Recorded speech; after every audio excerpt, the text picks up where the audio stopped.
अगला क्वेश्चन है, मुंबई में गेटवे ऑफ इंडिया का निर्माण कार्य निम्नलिखित में से किस वर्ष प्रारंभ हुआ था?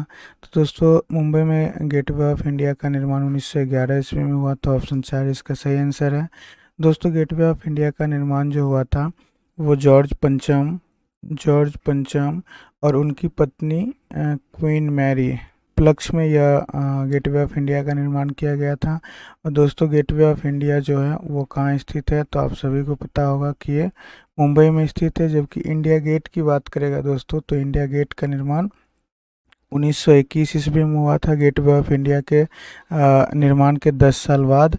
और इंडिया गेट जो है वो कहाँ स्थित है दोस्तों? तो वो है दिल्ली में स्थित। चलिए अगला क्वेश्चन पे हम लोग बढ़ते हैं।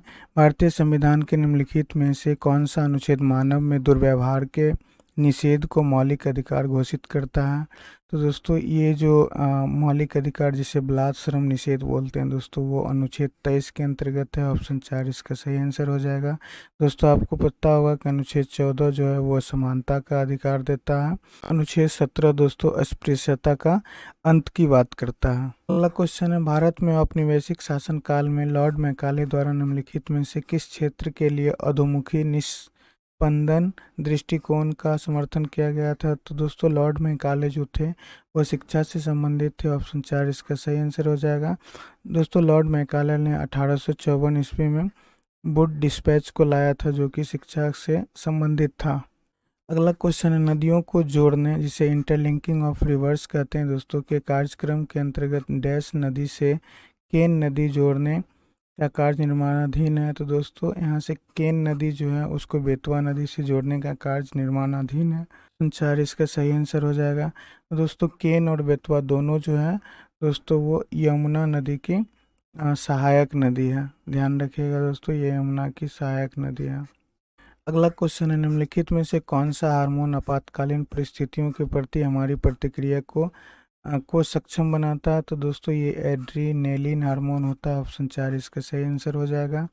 अगला क्वेश्चन है, निम्नलिखित में से कौन भारत की संविधान सभा में मौलिक अधिकारों की उपसभापति के अध्यक्ष थे? तो दोस्तों, ये जे बी कृपलानी थे। ऑप्शन 3 इसका सही आंसर हो जाएगा। अगला क्वेश्चन है, निम्नलिखित में से कौन जैविक नाइट्रोजन स्थिरीकारक है? तो दोस्तों, ये नीलहरित शैवाल होते हैं, ग्रीन एल्गी जिसे कहा जाता है। तो ऑप्शन बी इसका सही आंसर हो जाएगा। अगला क्वेश्चन है, कोशिकाओं में गैसों के संचालन की प्रक्रिया क्या कहलाती है? तो दोस्तों, कोशिका में गैसों का संचारण जो होता है वो मुख्यतः विसरण की क्रिया द्वारा होता है दोस्तों। और यहाँ पर विसरण नहीं दे के क्या दिया हुआ है? डिफ्यूजन दिया हुआ है दोस्तों। तो ऑप्शन 3 इसका सही आंसर हो जाएगा। अगला क्वेश्चन है कि हेल पुनहिया नामक जनजातीय पर्व पारंपरिक रूप से निम्नलिखित में से किस राज्य से संबंधित है? तो दोस्तों, हेल पुनहिया जो जनजातीय पर्व है वो झारखंड से संबंधित है। ऑप्शन 2 इसका सही आंसर हो जाएगा।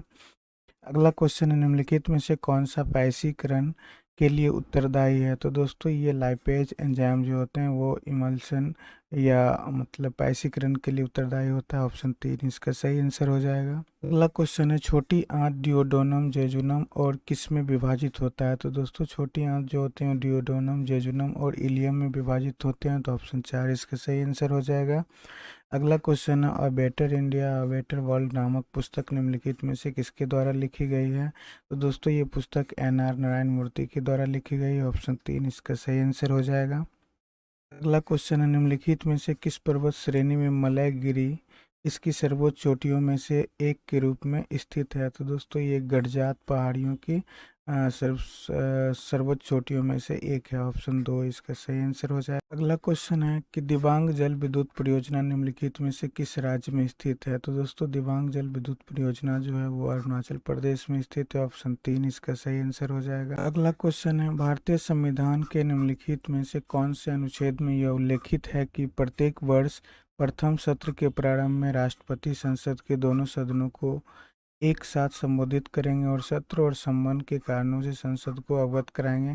तो दोस्तों, ये प्रक्रिया और ये बात जो है वो अनुच्छेद 87 के सेक्शन ए में लिखा गया है। तो ऑप्शन 3 इसका सही आंसर हो जाएगा। अगला क्वेश्चन है, भारत सरकार अधिनियम 1919 ने ब्रिटिश शासन के अंतर्गत भारत में पहली बार द्विसदनीय शासन की परिकल्पना की थी। इसने राज्य परिषद का कार्यकाल डैश वर्ष निर्धारित किया था? तो दोस्तों, उस समय जो था वो 5 वर्ष निर्धारित किया था। ऑप्शन बी इसका सही आंसर हो जाएगा।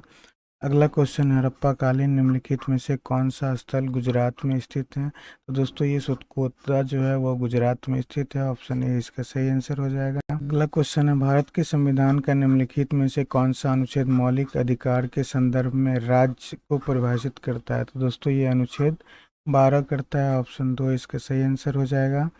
नेक्स्ट क्वेश्चन है दोस्तों कि बंकिम चंद्र चटर्जी ने अपने आनंद मठ उपन्यास में निम्नलिखित में से किस विद्रोह का वर्णन किया है? तो दोस्तों आनंद मठ में इन्होंने सन्यासी विद्रोह का वर्णन किया है। ऑप्शन 4 इसका सही आंसर हो जाएगा। अगला क्वेश्चन है, चेचक का टीका निम्नलिखित में से किसके द्वारा खोजा गया था? तो दोस्तों चेचक के टीके की जो खोज है वो एडवर्ड जेनर के द्वारा किया गया था। ऑप्शन बी इसका सही आंसर हो जाएगा। दोस्तों चेचक किसके कारण होता है? तो चेचक जो है वो विषाणु के कारण होने वाला एक रोग है।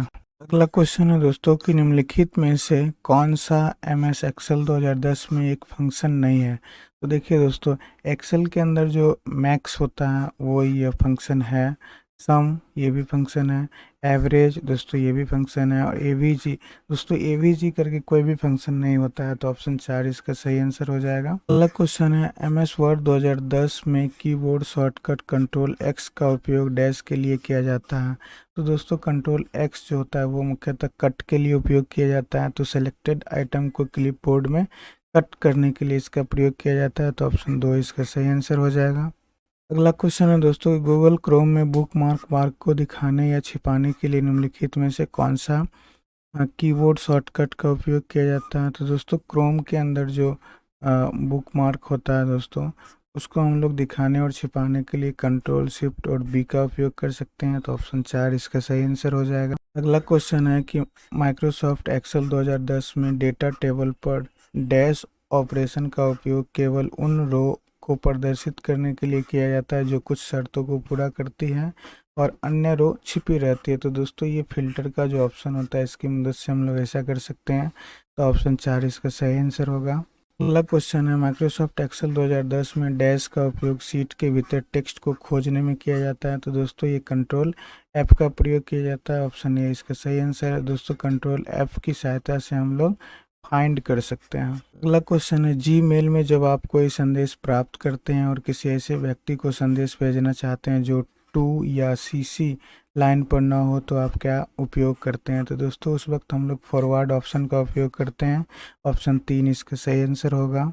अगला क्वेश्चन है, इंटरनेट एक्सप्लोरर एक वेब ब्राउजिंग सॉफ्टवेयर है जिसे वर्ष 1995 ईस्वी में डैश द्वारा विकसित किया गया था। तो दोस्तों इंटरनेट एक्सप्लोरर को 1995 ईस्वी में माइक्रोसॉफ्ट के द्वारा बनाया गया था। तो ऑप्शन ए इसका सही आंसर होगा। अगला क्वेश्चन है, माइक्रोसॉफ्ट वर्ड 2010 में रो और कॉलम में डेटा की व्यवस्था को क्या कहा जाता है? तो दोस्तों रो और कॉलम में डेटा की व्यवस्था को टेबल कहा जाता है। ऑप्शन 3 इसका सही आंसर होगा। MS वर्ड 2010 में निम्नलिखित में से किस कीबोर्ड शॉर्टकट का उपयोग करके स्पेसिंग पैराग्राफ स्पेसिंग को 1.5 लाइन स्पेसिंग में बदलने के लिए किया जाता है? तो दोस्तों ये कंट्रोल के साथ 2 प्रेस करके किया जाता है। तो ऑप्शन 2 इसका सही आंसर हो जाएगा।